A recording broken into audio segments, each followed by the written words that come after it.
내 친구는 귀인 18번째. 오늘은 첫 휴가 나왔다가 들어간 동생 때문에 생긴 이야기를 해보려 합니다. 전 진짜 짜증나는 게 있습니다. 자랑스러운 대한민국 군인이라면 누구나 이용하는 기차역이나 버스터미널을 이용하지 않는 버르장말이 없는 군인 하나가 있습니다. 바로 제 동생이죠. 광인이 제 동생 입대할 때 울다가 흥분한 나머지 내가 너 휴가 나올 때마다 태워다 줄게 하고 통곡을 하며 망언을 떠들었습니다. 제 동생 부대는 우리 집에서 진짜 멀어서 답이 안 나옵니다. 차 타고 길 안 막히면 3시간이고 좀 막힌다 싶으면 5시간은 걸립니다. 이놈의 자식 데리러 가려면 하루는 무조건 반납해야 합니다. 제가 왜 동생 휴가 나온다고 수요일까지 글 못 쓴다고 이해가 가시나요? 오늘도 왜 이렇게 늦었냐면 새벽같이 동생 데려다 주고 와서입니다. 동생이 뭐라고 오란다고 진짜 가냐 하시면 굉장한 판단 미스입니다. 제 동생을 보고 있노라면 남자의 정자가 얼마나 독해야지 몇 억만의 확률로 제치고 여자의 난자를 만날 수 있는 건지를 알 것 같습니다. 동생에겐 포기란 없습니다. 옛날에 제가 아버지를 설득하기 위해서 한 이틀을 굶은 적이 있습니다. 참고로 저도 진짜 고집이 셉니다. 제 아버지를 꺾고 대학을 안 간 것만 해도 오바 좀 해서 기네스북에 가야 합니다. 저는 이틀 굶으면서 반항할 때 아버지는 동생에게 네 누나 밥 먹게 하면 이번 방학에 친구들과 여행 다녀도 좋다 라는 유혹의 소나타를 연주하셨고, 결국 동생의 말발을 저를 56시간 23분 47초 만에 숟가락을 들게 했습니다. 그리고 또 한 번은 제 동생 고등학생 때 남인네 대학 친구를 대놓고 일방사랑했었는데 남인이 너는 걔 취향 아니야 라고 한마디 했다가 여름에서 겨울 넘어갈 때까지 말도 안 섞었습니다. 한 살이라도 더 먹은 남인이 그의 겨울 스키장 데려가줘서 그나마 풀었지만 아직까지도 남인이 몸 말만 하면 왜? 날아서 안 돼? 라고 제대로 진상입니다. 그리고 제일 대박인 건 엄마께도 전화해서 누나가 저 데리러 안 오면 휴가 반납할게요 이랬다는 겁니다. 첫 휴가를 반납하는 군인이 또 있나요? 전 진짜 살면서 제일 많이 했던 다짐이 제 동생을 건들지 말자였습니다. 얘가 이 정도로 설득력 있고 뒤끝 장난 아니고 꽁한 놈입니다. 아무튼 뭐 자식 이기는 부모 없다고 옛부터 엄마 아버지 없으면 네가 네 동생 부모야 라는 부모님의 오랜 가르침으로 결국 울며 겨자 먹기로 저랑 광인이 인생의 짐 같은 동생을 데리러 갔습니다. 물론 광탈엑스를 타고요. 그리고 전 광인한테 똑똑히 말도 해뒀습니다. 내가 이번만 따라간다. 2번은 없어. 앞으로 네가 알아서 해 라고 했고, 광인은 핸들에 머리를 서너 번 박고서는 진짜 후회하는지 내가 이 망할 놈의 차를 팔아버리든가 해야지 라고 했습니다. 근데 미안한데 오늘 네 차 보니까 그동안 달린 키로수가 장난 아니더라. 팔 수 있겠니? 아무튼 진짜 누굴 데리러 가려고 이렇게 오래 차를 타본 것도 처음이고, 도착하고는 난생 처음으로 땅에 침도 뱉어봤습니다. 그래도 제 동생 군복 입은 모습을 볼 거란 생각에 너무너무 둥거렸습니다. 뿌듯하고 대견하고 뭐 이런 건 아니고, 과연 얼마나 웃길까, 이걸로 어떻게 조리 있게 놀려 먹어야 하나 그런 겁니다. 몇 달 동안 못 보고 군복 입은 모습이 낯설어서 단박에 알아보기 힘들 줄 알았는데 저 멀리서 낯익은 게 걸어왔습니다. 그런데 저보다 먼저 광인이 와 저거 살 더 빠진 것 봐 이랬습니다. 실로 동생은 군대 가기 전에도 너무 스키니해서 엄마 속을 태우더니 그 몇 달 사이에 더 홀쭉해져 버렸습니다. 제 동생은 주위를 살피더니 광인에게 살짝 아주 귀엽게 가운데 손가락을 보여줬습니다. 그대에게 군기란 부대 문턱을 밟자마자 사라지는 것이옵니까? 제 동생은 광인 목에 헤드락부터 걸더니 반갑다고 애정 표현을 했습니다. 광인도 질세라 너무 보고 싶었다고 제 동생 배를 겁나 팹니다. 2번 반갑고 보고 싶었다간 전 친구와 동생을 동시에 잃을 것 같았습니다. 제 동생이라고 그러는 게 아니라 진심 재밌는 동생 덕에 집으로 향하는 길은 지루하지 않았고 새삼 듬직해진 동생한테 기대서 잠에 들었습니다. 그렇게 오랜 시간 덜덜거렸던 광탈엑스 시동이 꺼졌고 드디어 제 동생을 엄마 품에 안겨드리는 영광적인 순간이었습니다. 저랑 광인한테는 얼굴 보자마자 장난부터 쳤던 놈이 부모님께는 멋지게 신고 인사하는 모습을 보니 아, 이래서 군대에서는 키우는 망아지도 철든다는구나 했습니다. 민간인일 땐 그렇게 편식을 하더니 동생은 엄마가 차려놓은 밥을 개걸스럽게 먹고 아직 군대에 안 간 삼식이한테 전화를 걸어서 어이 민간인 썰저 왔다. 너희 누나랑 빨리 와봐라 이랬습니다. 옆에서 보던 광인이 야, 니 사랑 연한테는 전화 안 하냐? 라고 깝죽거리다가 한 대 맞았고 제 동생은 무릎을 양팔로 감싸더니 엄청 불쌍한 표정으로 이딴 모습 그녀에게 보여주고 싶지 않아 라고 꼴 같지도 않는 모션을 취했습니다. 그리고 제 동생은 삼식이와 귀인이 오면 오랜만에 옥상에서 고기 파티 하자면서 아버지께 살짝 딜을 신청했습니다. 옥상 방화 사건 때문에 그동안 아버지를 몇 번이나 설득해야 겨우 허락을 받아냈었지만 군인이라는 벼슬을 지닌 동생은 단방에 옥상키를 얻어냈습니다. 근데 얘가 오랜만에 집에 와서 그런지 집에선 늘 귀찮다며 리모컨도 발로 찍으며 채널 돌리던 놈이 가위 없네? 갖고 올게. 저번 모자르다. 갖고 올게. 슈퍼 갔다 올게. 뭐 필요해?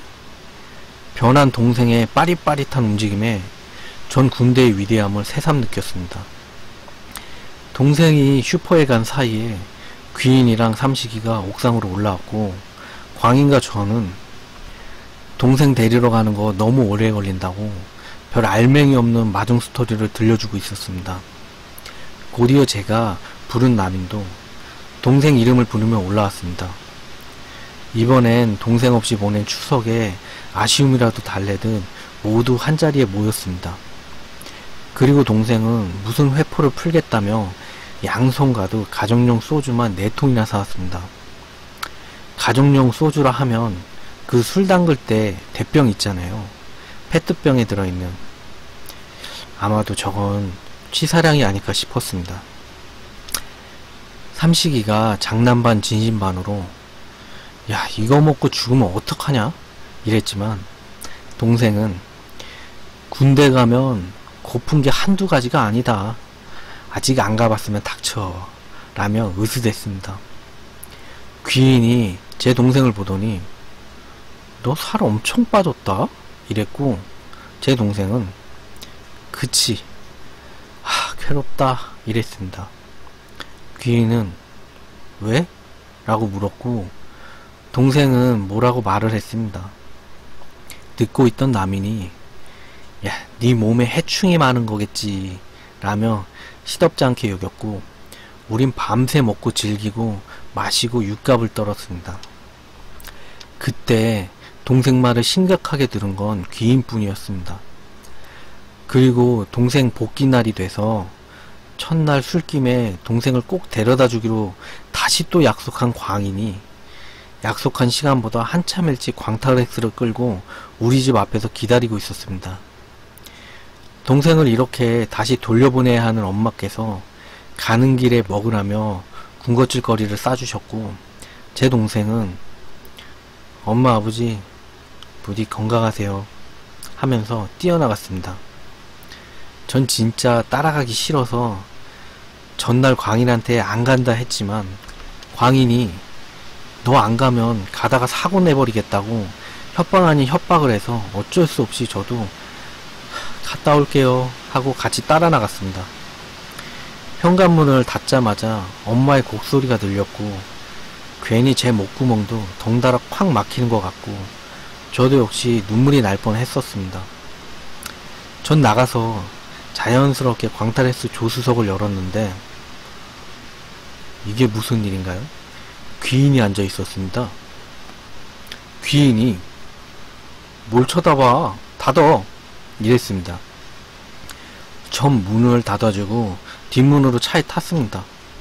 제가 귀인한테 야, 넌 왜 가냐? 이랬더니 제 동생이 나 때문에 라고 말을 가로챘습니다.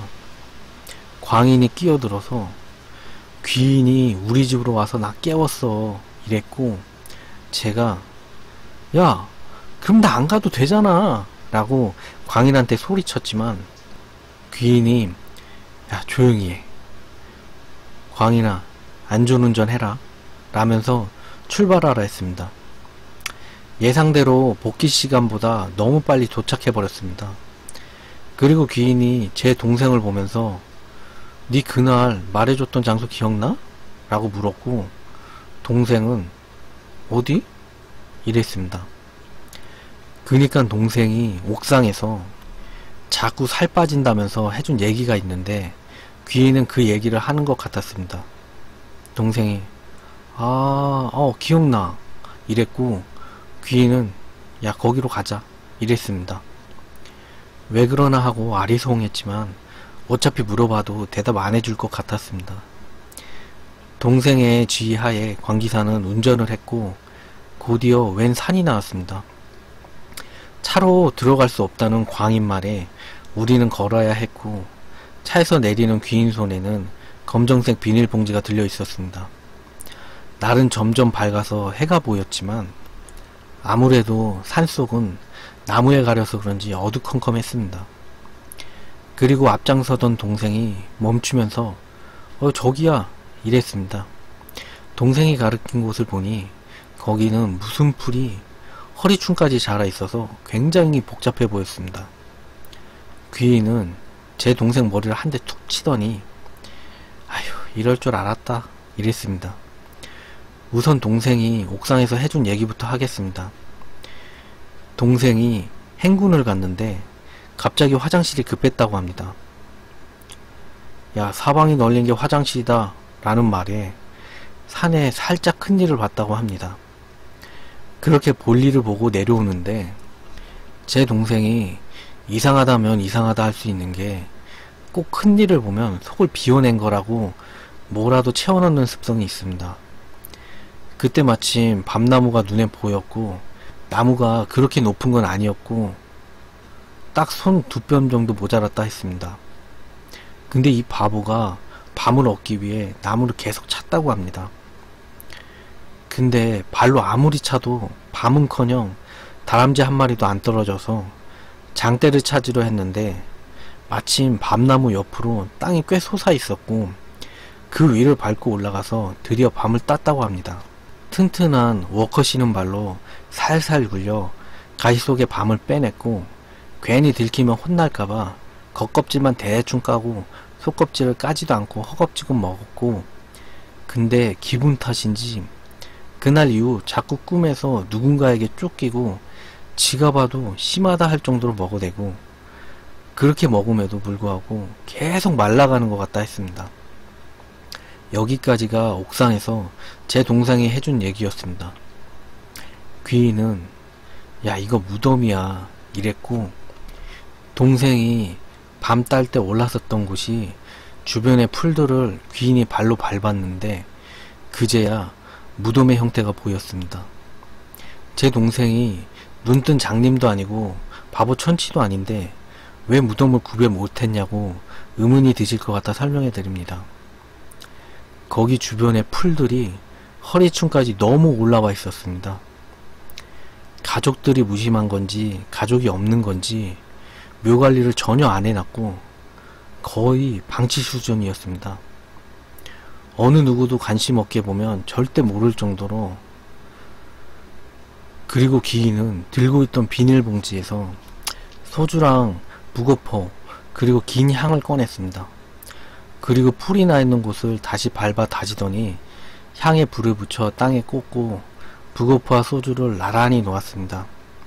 그리고 동생한테 야 죄송하다고 빌어 이랬고, 제 동생은 멍했던 표정을 풀더니 소주를 따서 무덤가에 뿌리고 죄송하다고, 정말 죄송하다고 빌었습니다. 그리고 우리는 무덤을 가리고 있던 풀들을 손으로 뽑을 수 있을 만큼 있는 힘껏 뽑았습니다. 재촉이나 낫이 없어서 깨끗하게 벌초하진 못했지만 그래도 전보다 훨씬 나아진 모습에 그나마 마음을 조금이라도 놨습니다. 귀인은 이렇게라도 안 했더라면 동생에게 더 큰일이 났을지도 모른다고 했고, 동생에게 짬날 때 와서 잡초라도 뽑아주라고 당부했습니다. 그리고 동생은 다시 군인으로 돌아가려고 부대 안으로 들어갔고, 전 동생한테 전화해 라고 열심히 손을 흔들었습니다.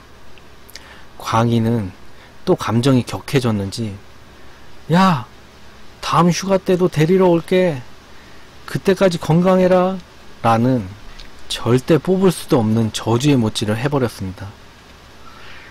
오늘 있었던 일이라서 동생이 괜찮아졌는지는 모르겠습니다. 일단 제가 귀인에게 정말 괜찮냐고 물어봤는데 귀인은 괜찮을 거라고 말해줬습니다. 귀인이 동생의 이야기만 듣고 어떻게 그게 무덤인 줄 알았는지는 아직 안 가르쳐줬습니다. 그건 동생이 다음 휴가 나오면 말해준다고 했습니다. 가만 보면 귀인도 우리가 궁금해하는 걸 즐기는 것 같습니다.